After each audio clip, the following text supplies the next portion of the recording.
What's good, everyone, and welcome back to another reaction video. That's right, today we are going to be reacting to extreme stories of revenge that went way too far. Or that went too far, basically. This was what I was mentioning last week when it came down to this. So, yeah, we got something in store for today. Now, I'm feeling my sanity being questioned now. You only live once, I guess. So, let's see what maddening stuff that's in this video that would make me lose it. I hope you'll enjoy this reaction video, and if you do, hit the like button down below, subscribe to support the channel, support the content provided, and so on and so forth. Notification button being notified immediately when your video comes out. And if there's any videos you'd like to recommend that I should react to, put it down in the comment section below. And I'll react to it as soon as possible. You have my word on that. And in the description below is going to be the link to this video, so be sure to give BMA some love and support for the video that they made that I'm reacting to. Why am I doing this all as quickly as I can? Basically, because this is going to be a long one, because there's going to be a lot of positives, a lot of stories to tell, and I'm probably going to need a break in between just because some stuff might just give me a headache and make me want to scream. So let's see how this goes. Some say revenge is a dish best served cold. Well, Depending. those people are wusses. Revenge is best served flamin' hot and covered in spiders. Yep, Huh? it's time for more dastardly tales of fiendish vengeance. So, from some truly impressive uses of dog doo-doo Wait, to a what? group of thugs made homeless and destitute, here are some more Uh, extreme stories of revenge that went way too far. I know he was hinting at some stuff that's gonna be in the video, but I, I'm actually now concerned. How bad did they decide to go? How far did they went?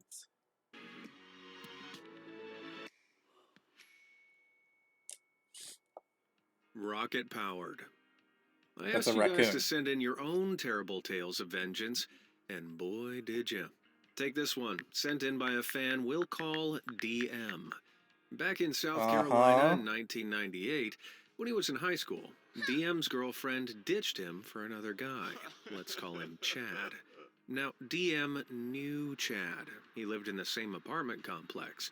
Also, he knew that Chad drove a Camaro that he loved more than Okay, that's... Mm, okay, that seems a bit weird, but keep going. life itself. So, heartbroken and enraged, DM thought up a gnarly way of getting back at him. He began Okay. by setting an animal trap in the dumpster of a local Chinese restaurant. Then, he waited. About a week later, he'd caught two huge, smelly raccoons. It had What? worked. Now, our hero needed to act fast and snagged himself a vehicle entry kit from the auto shop he worked at. Around 1 a.m. that night, when all was silent, our guy snuck down to the complex's parking lot. After grabbing the caged raccoons and locating Chad's car, DM used the entry kit to pop open the lock and proceeded to drop the two supersized animals inside. Then he quickly shut them in and snuck back to bed. The next morning, Chad woke up Okay. to a supremely nasty surprise. His precious Camaro was utterly ruined. The raccoons had spent the entire night fighting, pooping, peeing, and tearing up the inside of his beloved vehicle. Dear Staring God. down who knows how much in repair costs and completely unable to get the stench of raccoon dookie out of the interior, Chad was forced to scrap his darling car. I hope he enjoyed taking the bus. I'm sure DM enjoyed watching him. Pranks a lot. Okay. Well, I'll admit that was a bit harsh, but I'm not gonna say it's the worst thing of revenge so far. So at least that one was more stable, I suppose. I mean, I I heard love a worse good from the prank previous as much as the ones. next guy, but there are limits, people. Something Redditor Okay. Tremendo the Great apparently doesn't understand. Sometime in the Uh-huh. 2010s, Tremendo was trying to work, but kept relentlessly getting prank called by his pal, Mike. Hey, if it was a Okay. prank war Mike wanted, then it was a prank war he'd get. But, rather than drag out the fighting, Tremendo decided to finish things with a single move. Knowing Mike was Okay. enjoying the single life right now, he got to work gathering free legal documents online. Income disclosure, visitation schedules, statements of parental rights. Yep, Tremendo was going to serve Mike Wait, what? paternity papers and convince him he was a dad. After filling them out and crafting an emotional cover letter from the phony mother, an Irish exchange student named Eliza, it was time. Now, Mike was a popular local bartender, and Tremendo wanted to amp up the carnage to 11. So he enlisted another friend, one Mike had never met, and instructed him to deliver the documents at 10 p.m. on Saturday night, when the place was guaranteed to be packed. He also let Mike's boss know what was going to happen, trusting him to play along. When the time came, Tremendo hid away from the Okay. bar so his laughter wouldn't give anything away. Then his pal approached, coldly served Mike the paternity documents, and left. Cue 10 minutes of absolute terror as Mike ran around the place like a headless chicken. He poured himself several drinks to try and calm his nerves before dashing to his boss and begging him for advice. After a long conversation that probably centered around responsibility, his boss finally relented. A huge smirk formed on his face as he told Mike to take a closer look at the final page of the documents. There, in minuscule size 2 font, was the phrase, "Go frick yourself, Mike." Mike's face twisted into a strange mix of relief and anger, and he ran over to Tremendo, who was in hysterics, before thwacking him hard in the chest. But it was a small price to pay for Tremendo. The prank war was over as swiftly as it had begun. Now, if you don't want me to enact my Okay, I'll admit that one was a bit funny. And it was pretty clever. Though, again, this one seems a lot more tame than the other revenge stories that I've heard. In all honesty, this I don't think this one deserves like top spot on like which one was the biggest revenge that went too far. I think this one was the most tame, righteous in all revenge, honesty. you should really drop a like and subscribe to my channel. That's your only warning. And if you have a revenge story you're itching to tell, shoot me an email at revenge@beamazed.com. You could make it into the next episode. Firing a coworker. Lunchtime is sacred. If someone interrupts me and my Okay. can of Campbell's SpaghettiOs, oh, it's beatdown time. Clearly, Redditor Detroit Understandable. Yeah Dude agrees. See, back in 2015, while working a job in a big factory, he fell afoul of a lunch thief. And they weren't just a one-off criminal. Whoever it was, they raided his lunch from the fridge for an entire week straight. Safe to say, Detroit was ticked off. Now, like I said, this factory was big. Couple that with the fact that dozens of temps regularly came and went, it would be nearly impossible to track down the culprit. So Detroit had a better idea. If the jerk wanted his Mm. lunch so bad, they could have it. But they certainly wouldn't be enjoying it. That night, he carefully crafted the tastiest looking fajitas you could imagine, then made them completely unsuitable for human consumption.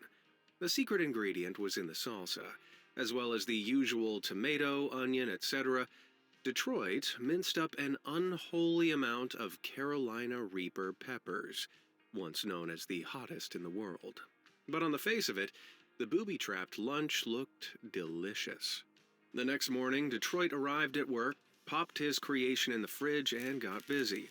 Sure enough, within just an hour, a blood-curdling scream echoed over from the lunchroom. Bingo. Detroit followed the cries for help to discover a man lying on the floor gasping for air with worried people all around him. It turns out the intense heat from the fajitas had induced a severe asthma attack in the lunchbox bandit, and he had to be rushed straight to the hospital. He ended up fine, but remember, kids, crime Huh. doesn't pay, but you will if you mess with somebody's grub. Uh, I'm having like a mixed thing here.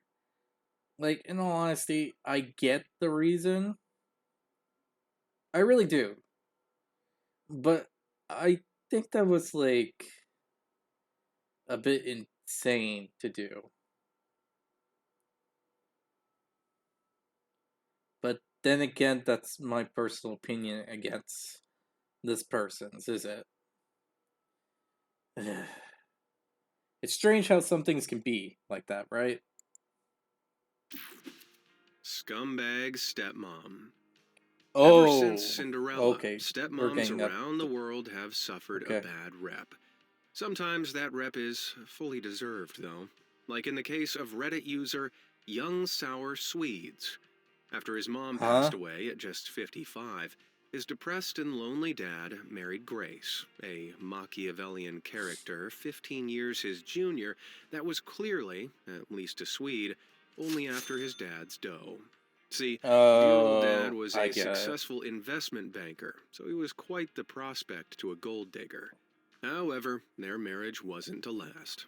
Sadly, though perhaps not to Grace, Swede's father passed on not long after they'd tied the knot. Predictably, he left a huge sum of money to Grace, but he left the family home to Swede, and she couldn't stand that. Several months later, Grace was already dating somebody new, Ivan, and both were staying in the family home.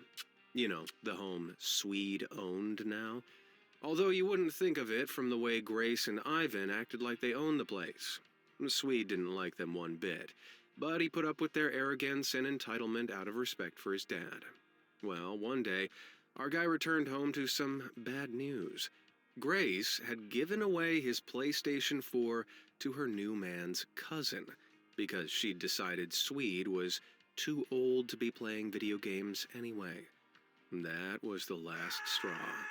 Oh, Soon damn. after, Grace dropped the news that she and Ivan would be leaving the country for a short while to get married, and asked Swede to watch the house. Yes, his own house. Rather than act offended, Swede simply smiled and agreed. Now was his chance. As soon as the Okay, Cretinous I'm into couple this. left, he got to work. Like, he should have done this from the get-go, but I can understand the respect. But as a proud PlayStation 4 owner, I'm gonna admit, if this was gonna be the case, I would also be pissed off.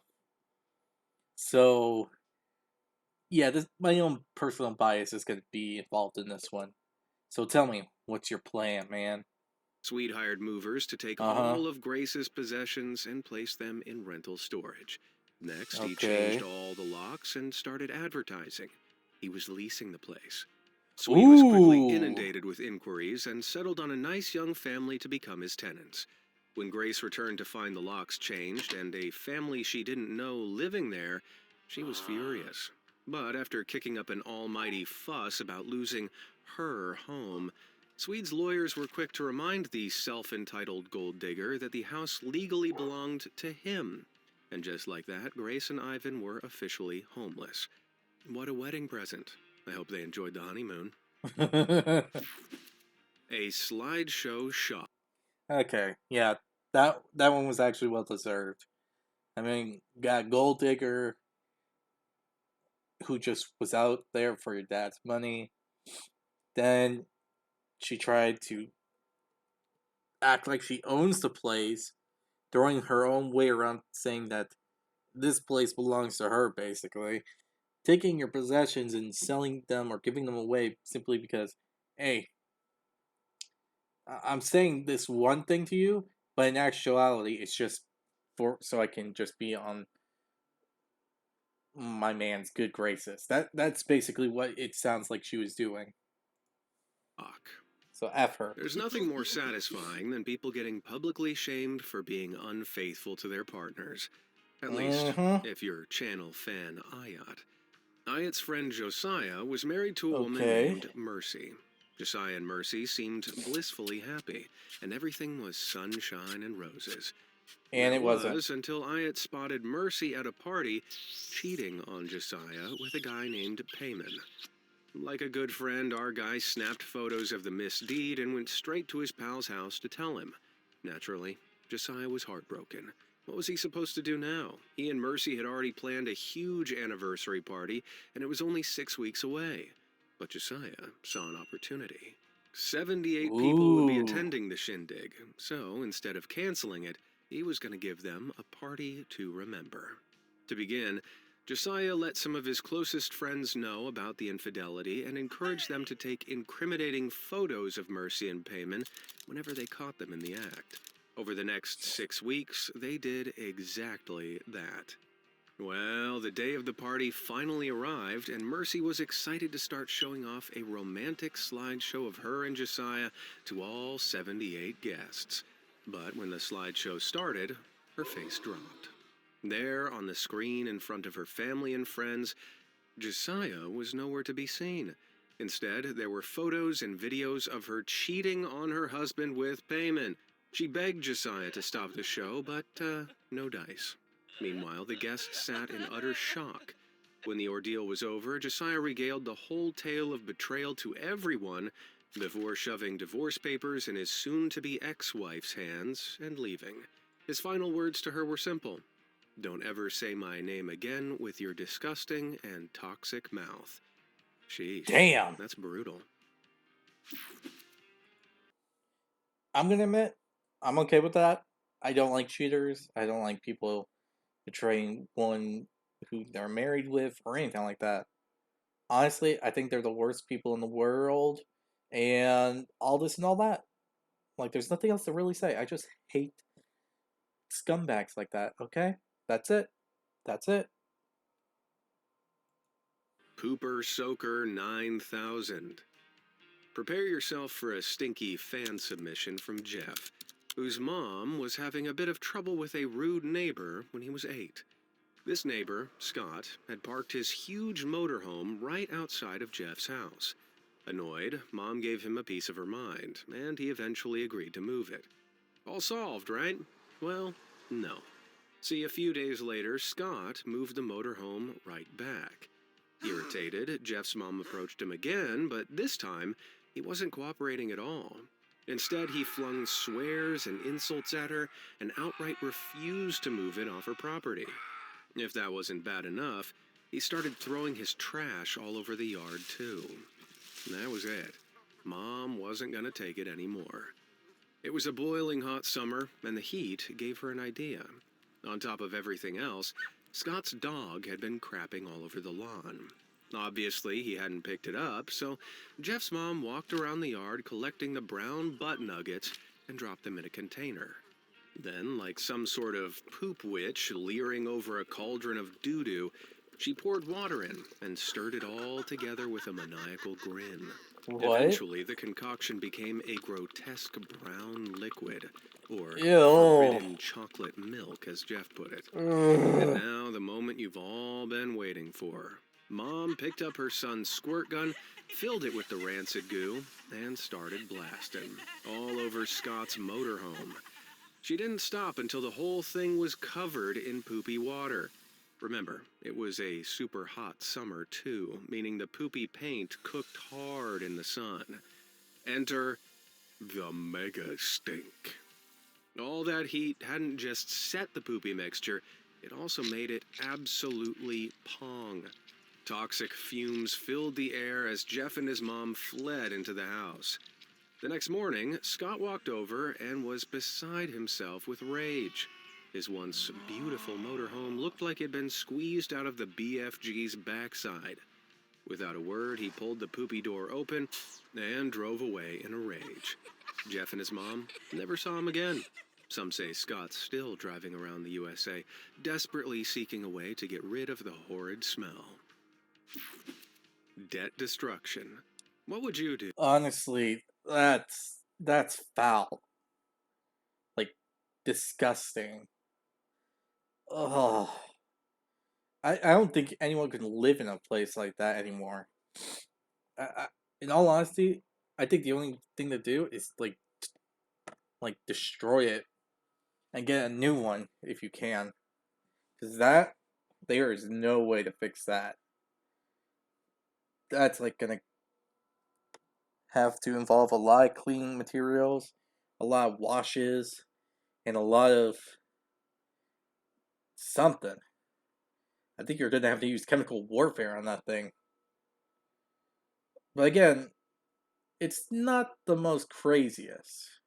I mean, was it did it go too far? No. I mean, it's kind of in the range of it, but in all honesty, no. It I feel like that's still a bit more tame compared to the others.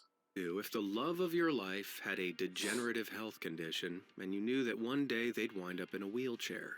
Well, if you're anything like this Hmm. now deleted Redditor, who we'll call Walt, you'd commit to supporting them. Unfortunately, Walt was in for the shock of his life. See, his fiancée, who we'll call Anna, had told Walt about the future that awaited her.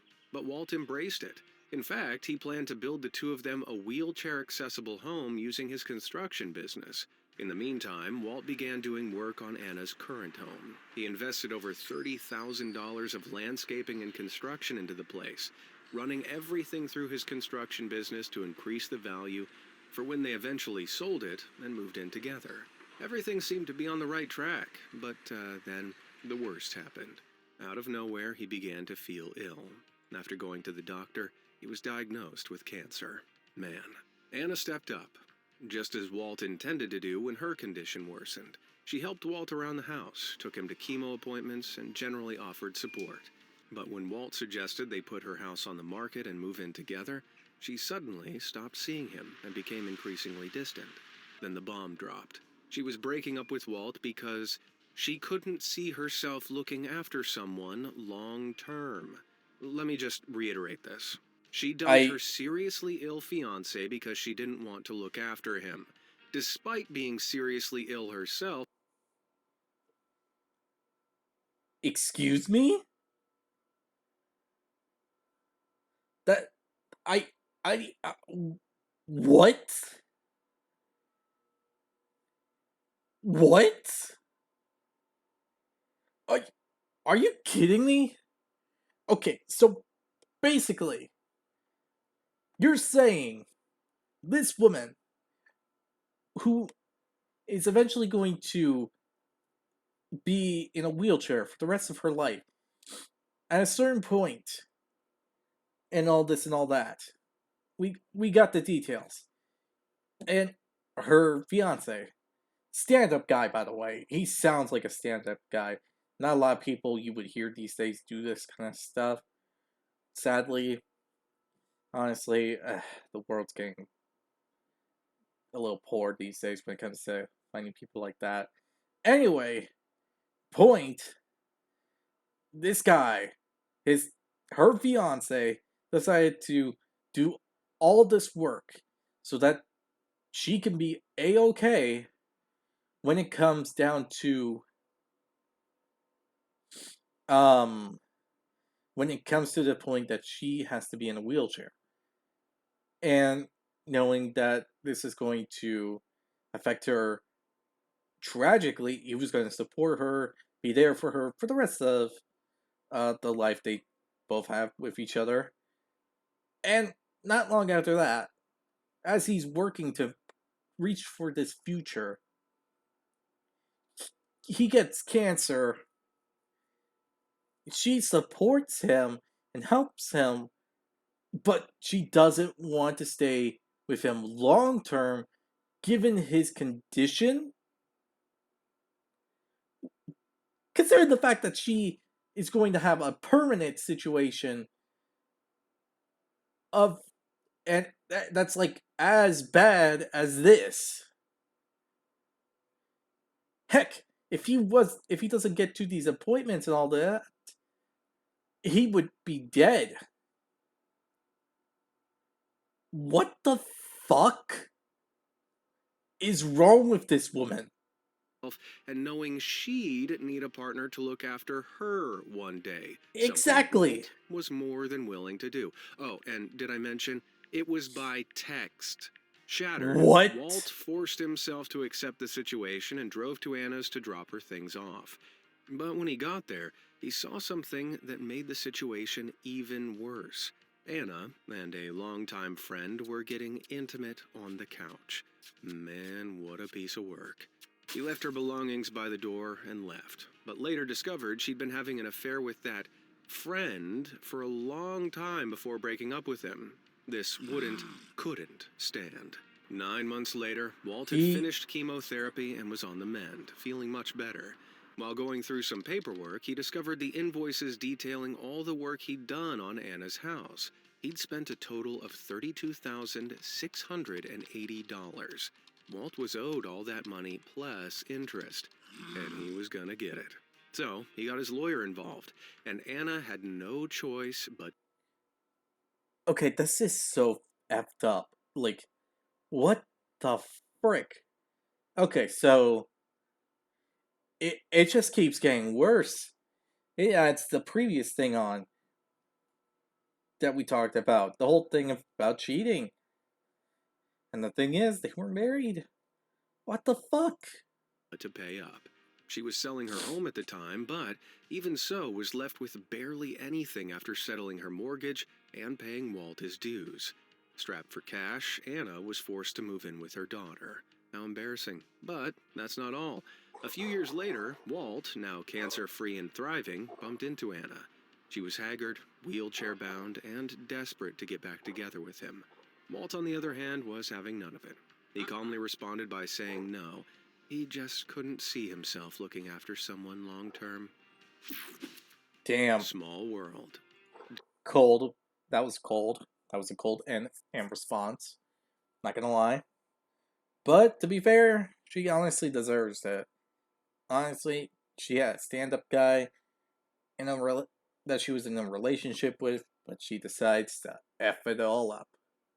Only person she can blame is herself. Honestly, this is probably the one thing that is deserved. Don't tick someone off in a tight-knit community. You'll never be treated the same way again. Redditor What? A Quiet Borderline knows this all too well, as she recounted a story told to her by her late father. See, Daddy Dearest lived in a booming city in the U.S.'s Rust Belt region, where almost everyone there was destined to work at the local car plant. Remember that for later. One day, Dad found out that his good friend George had been jumped by some local thugs and was in a seriously bad way. He survived, but was forced to retire early and go on disability. Now, George's dad, Walter, was a World War II veteran and no-nonsense tough guy. So when he discovered the identities of the three attackers, Flynn, Mac, and Zeno, he wasn't going to let them get off scot-free. Walter called some of his buddies who were also disgusted at the trio, and together they started spreading the truth about the assault. It didn't take long before everyone in town was talking about it. The three culprits all worked at the car plant, and when staff there heard the news, they were ticked off. Slowly, they began giving them terrible shifts, stealing their tools, and generally making their working life hell. After a year of this, all three quit in sheer frustration. So far, so good. What's more, the three unemployed scumbags quickly found that nobody in town would hire them thanks to the awful reputation they'd earned. With no job and dwindling cash, they swiftly became homeless. But that wasn't all. For the rest of their sorry lives, Walter and his friends kept an eye on them, and whenever they seemed to get close to getting a job, they'd start up a rumor mill again and scupper their chances. As far as A Quiet Borderline knows, they never got out of their predicament. I bet they never forgot what they did to poor old George, either. Drunken? That's that is way too far. I mean, you could have at least given them a piss poor job at the very least, but whoa, okay, that just seemed a little too far. I mean, I get why, but geez, there's a thing about making barely making ends meet, and then that. I. Jeez. In distress. Like a lot of people, I enjoy a tipple every now and again, but if you take it too far, you'll end up suffering big time. Ellen from Sweden knew this and weaponized it. When she and her friend Lynn were teenagers, they were having a girls' night together, drinking at Lynn's place. Before long, Lynn wanted to invite Ben, Ellen's ex. Ellen was reluctant, as she still had feelings for Ben and knew Lynn had a crush on him, but eventually agreed, on the condition the two girls would sleep together without Ben. What could possibly go wrong? Turns out, a lot. After Ben arrived, Lynn quickly gave up on her promise and, after a big argument, kicked Ellen out of the room, bringing Ben in instead. That's rough. As Ellen left, however, she noticed how drunk Lynn seemed. Vengeance on her mind, she encouraged her to have a few more drinks and went downstairs. Almost immediately, Ben called Ellen back up to help. Lynn had puked all over the floor. She was clearly far too drunk, so Ellen was tasked with getting her some water in an attempt to sober her up. But our heroine wasn't done yet. Instead of water, she handed her so-called friend a glass filled with straight vodka before running off and leaving the two lovebirds alone. Safe to say, the rest of the night she heard Lynn blowing chunks and Ben stressing out about it. It must have been like calming white noise. Don't bug me. Oh, okay. That I don't know how to. I don't know how to properly respond to that because that one just seemed like okay. I guess her friend deserved that. In all honesty, for the way she acted, I'm not gonna lie. Huh. This besides the previous one, a lot of this was actually tame. If you I'm have a problem concerned. with creepy crawlies like I do, this story from a fan named Yeah. Olivia Okay. is sure to make you itch. So, Olivia had just discovered that her live-in partner had cheated on her. Not only that, but she also found out he'd been mistreating her two cats. The cheating What? was bad enough, but hurting her fuzzy friends too, that's where she drew the line. So, just before she moved out of their place forever, she left her ex some parting gifts. A couple of potted plants. Only What? inside the soil, she'd buried spider and fly eggs. Excuse Ooh me? boy. Olivia heard later that after she left, her ex stopped having company over and was complaining about a bug problem. Well, she knew exactly what that was. The creepy crawly hellscape she'd turned the house into. Yeesh. Hats off. Hmm. Redditor. I mean, I can get it. I can get that. Like, would I say it's too far? Kind of. But also at the same time, not really. Uh, to me, it's like this gray area, at the very least. But honestly, that's my own personal bias, because of what she did to the cats. Assuming I'm a bit biased when it comes to pets. I just find that as something that easily pissed me off. Curly Girly found out that for the final 2 years of her marriage, her husband had been cheating on her with one of her friends. Understandably, she was crushed. But even after the couple divorced, their lives remained awkwardly entangled. For one, they still shared ownership of a car which they were forced to take turns with. One time, when it was Curly's turn, the car came with a bonus. A hat had been accidentally left inside. One that she instantly recognized. It belonged to her old friend, the very same one that her ex had cheated on her with.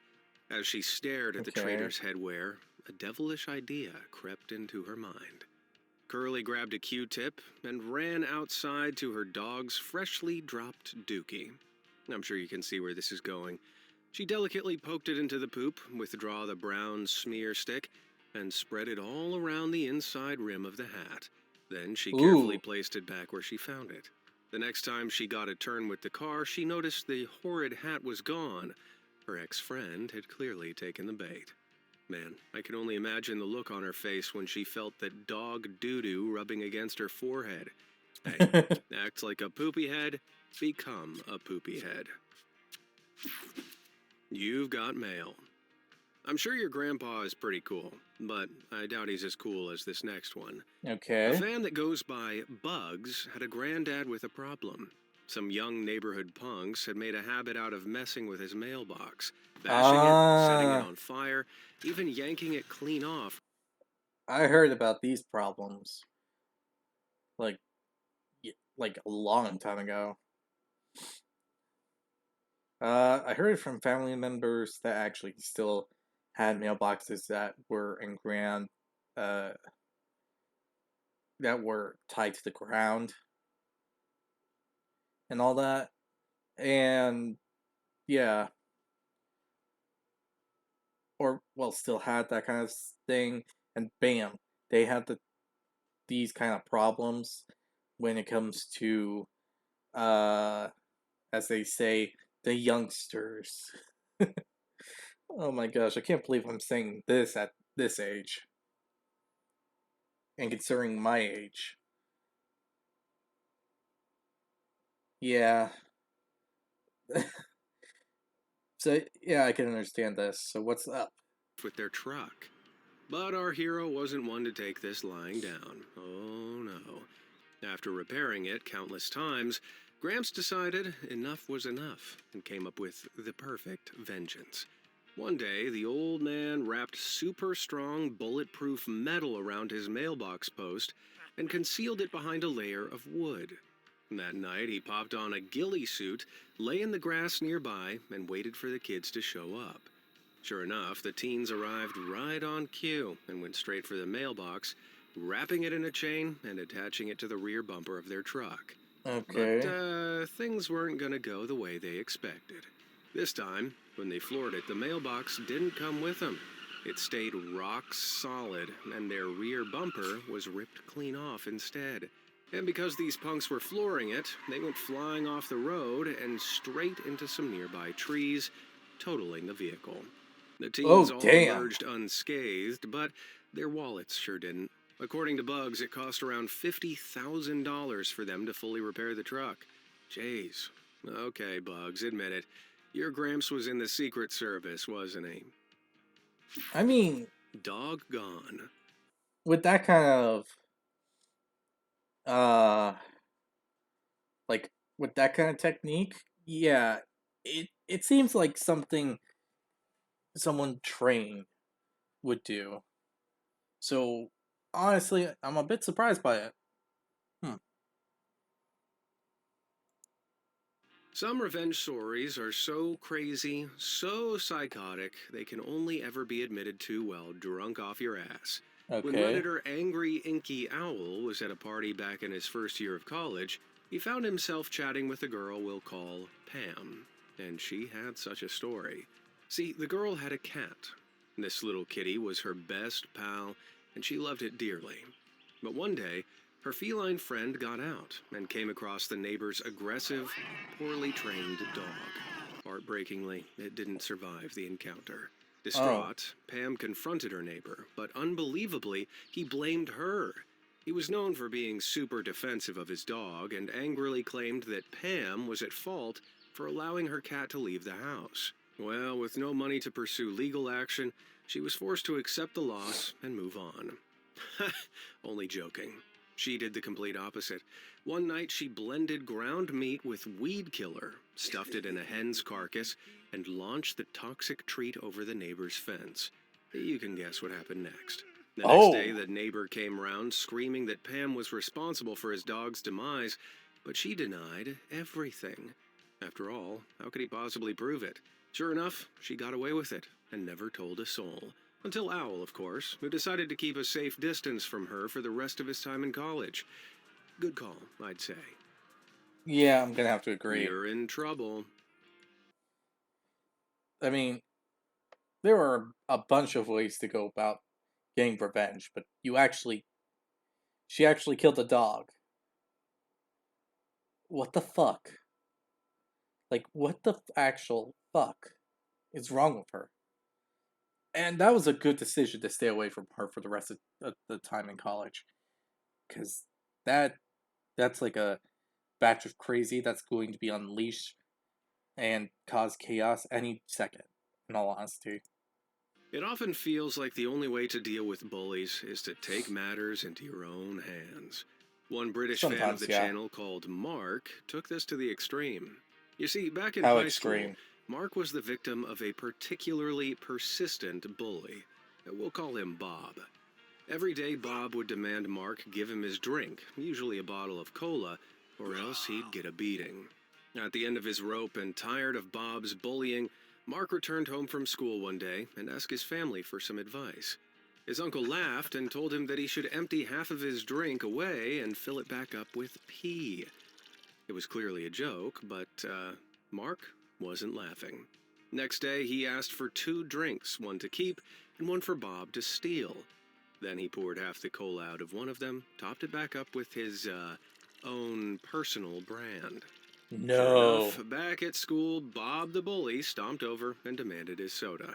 Mark happily obliged, handing over the tainted bottle and struggling to contain his laughter as the brute guzzled it down. He didn't guzzle it down for long. After realizing how awful it tasted, Bob spat out the foul liquid in disgust. What's worse, he passed the bottle around for all his friends to try, wondering if they could figure out what was wrong with it. Holy cow. Needless to say, after that, Bob never hassled Mark again.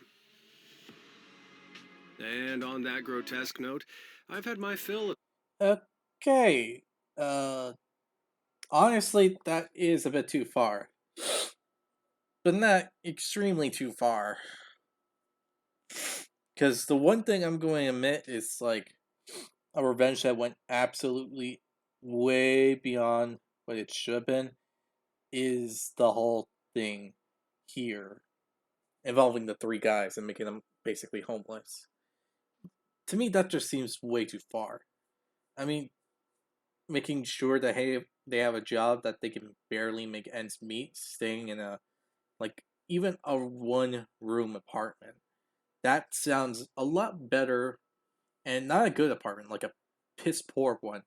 But the fact that they went this far is insane and very concerning. And I say it went completely out of pocket. Like, it went completely too far. Like, there was nothing that could salvage it or anything else. But the one that is, like, I don't know, like the least, like last place on the list from this video, it have to be this one. The whole thing involving a custody thing. I don't know how to go about. I forgot what it's called, but basically child custody because he has a kid, but it was fake and all that. Yeah, basically that. That seems more of a last place compared to everything else. That's my own personal opinion, though. But yeah, tell me what you think was the the prank that went way too far. Which one was, would you say, last place on this whole list from this video? And yeah, tell me in the comment section below. So I hope you all enjoyed this video. Nevertheless, the like button, subscribe to support the channel and all that. Notification button, you know, if I mean when your video comes out. And again, be sure to give BMA some love and support for the video that they made. Now with this all said, hope you all enjoy, and I'll see you all next time. Bye!